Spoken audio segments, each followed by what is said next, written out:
Hi friends, welcome back to our channel. ఇవాళ sweet kesari 2 మినిట్స్లో ఎలా తయారు చేసుకోవాలో ఒకసారి చూసేద్దామండి. స్టవ్ వెలిగించి ఒక ప్యాన్ తీసుకొని 1 టేబుల్ స్పూన్ ఆయిల్ లేదా 1 టేబుల్ స్పూన్ నెయ్యి వేసుకొని 1 గ్లాస్ రవ్వని నేను తీసుకుంటున్నానండి. మీరు ఎంత క్వాంటిటీ తీసుకుంటే ఆ క్వాంటిటీ ప్రకారమే, కొలతల ప్రకారమే మనం ఈ రెసిపీని చేసుకోవాల్సి ఉంటుంది. జాగ్రత్తగా గమనించండి ఫ్రెండ్స్. ఈ వీడియో స్కిప్ చేస్తే ఏది అర్థం కాదు. వీడియో ఫుల్గా చూస్తే కంప్లీట్ ఇన్ఫర్మేషన్ మీకు కూడా తెలుస్తుంది. ఈ రవ్వని మనం ఇలా దోరగా బాగా వేయించుకోవాలి. ఈక్వల్గా కలుపుకుంటూ ఉంటే మనకు ఇలా దోరగా వేగుతుందండి. లేదా కలపకుండా అలాగే ఉంటే ఒక చోట మాడిపోయి ఒక చోట వేగనట్టు ఉంటుంది. ఇప్పుడు దాన్ని వేరే ప్లేట్లో షిఫ్ట్ చేసుకొని అదే బౌల్లో 1 గ్లాస్ తీసుకున్నాను కదండి నేను రవ్వ, దానికి ఇప్పుడు 3 గ్లాసెస్ వాటర్ క్వాంటిటీని వేసుకుంటున్నాను. సో మీరు కూడా ఎంత క్వాంటిటీ రవ్వ తీసుకుంటే అంత క్వాంటిటీకి తగ్గట్టు వాటర్ 1/3 వాటర్ వేసుకోండి.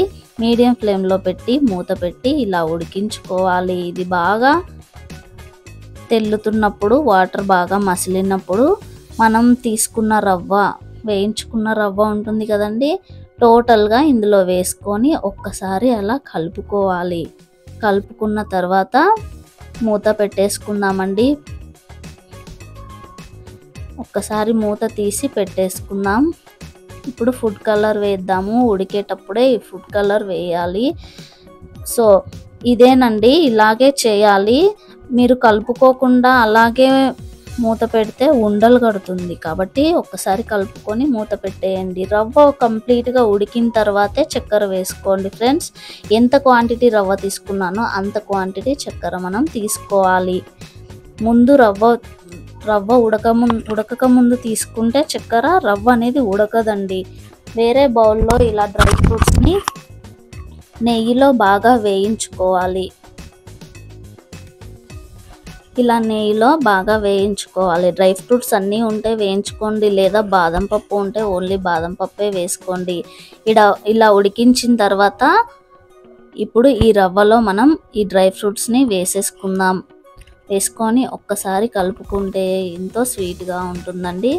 చాలా సింపుల్గా కేసరి అనేది మనకు రెడీ అయిపోతుంది. నైవేద్యానికి ఇది చాలా సింపుల్ రెసిపీ అండి. పిల్లలు కూడా చాలా ఇష్టపడి తింటారు. మీరు కూడా ఒకసారి ట్రై చేయండి. స్టవ్ ఆఫ్ చేసి చూసారు కదా, చాలా కలర్ఫుల్గా కూడా ఉంది. ఒక బౌల్లోకి గార్నిష్ చేసుకుంటే ఎంతో స్వీట్గా ఉండే స్వీట్ కేసరి రెడీ అయిపోతుంది.